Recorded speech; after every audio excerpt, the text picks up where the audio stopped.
your character, Nakia, evolved since the first film? In this film, we meet a Nakia that has grown. She's matured. A lot of life has happened between the now and the last time we saw her. Her priorities have shifted and sharpened. And the one thing that is still the same is she's still the one you want to call in an hour of need. How do you relate to Nakia personally, and how has that changed since the first film? One thing I love about Nakia is how principled she is. She is someone who shows up for her people, but she stands up for herself. And I love that tension, you know. Sometimes those things can be at odds with each other. But Nakia somehow is able to do both, uh, be true to herself and also show up in the way that she's needed by her community. I relate to that. I aspire to that, to be very honest. Um, but I also, another thing I aspire to is her emotional intelligence, which seems very advanced. She seems to have a spiritual access that is, yeah, is goals. What was it like to reunite with your fellow cast and crew from Black Panther?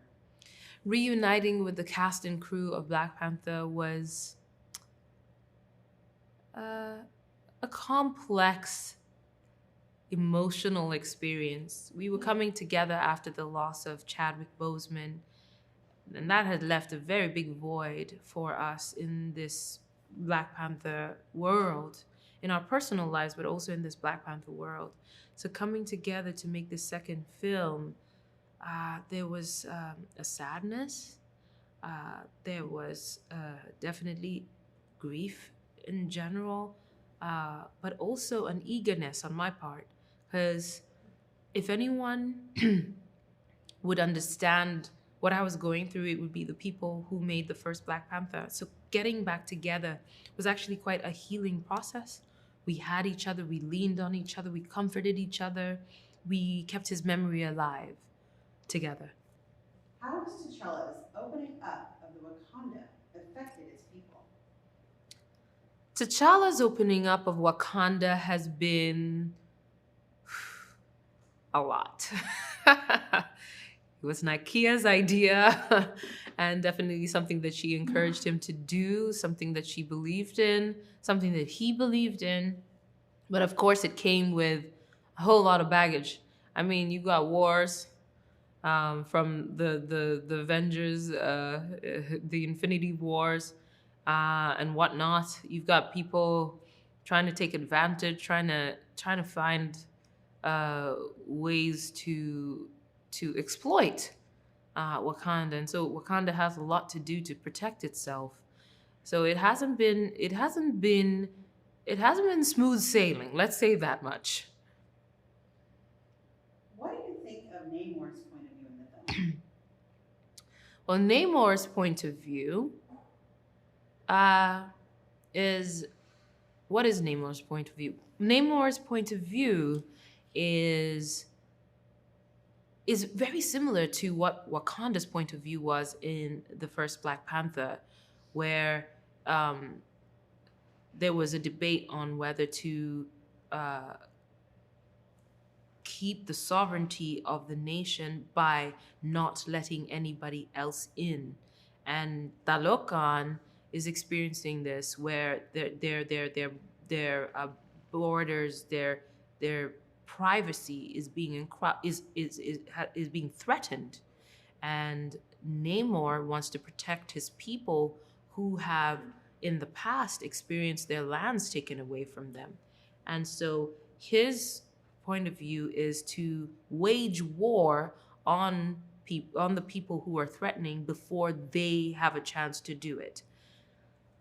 That obviously is a valid tactic, a complicated one, and one that is extremely risky and destructive.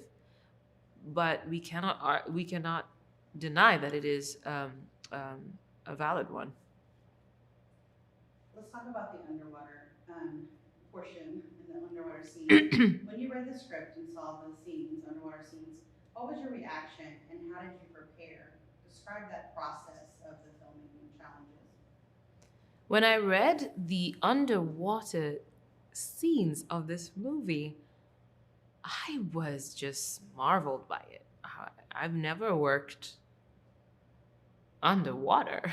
And this was not just like swimming through a pool. This was like full blown worlds with people talking underwater. I mean, I couldn't even imagine how we were going to shoot that. I know there's all sorts of movie magic, but the way things move underwater is so different from the way things move in with air. So I couldn't even fathom how we were going to do all that performative work underwater, and the skills it would take to work in water were skills I didn't possess at the beginning of this journey. So as I was reading, of course, what you're seeing is all the work you need to do, all the things you don't know now that you're gonna have to know by the time they say action. And I was very, very fascinated to hear how we would execute it. Yeah. How does the film celebrate female empowerment, and why is that so important for the next generation? Well, this film organically celebrates female empowerment.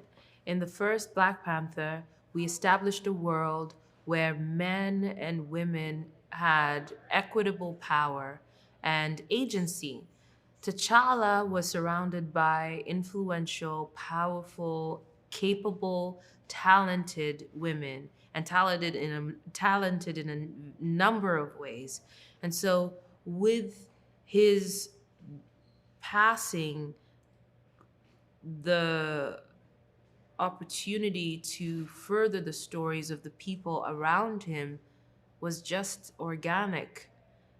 That we would be focused on those who would be most affected by his death, and that would be the women that surrounded him.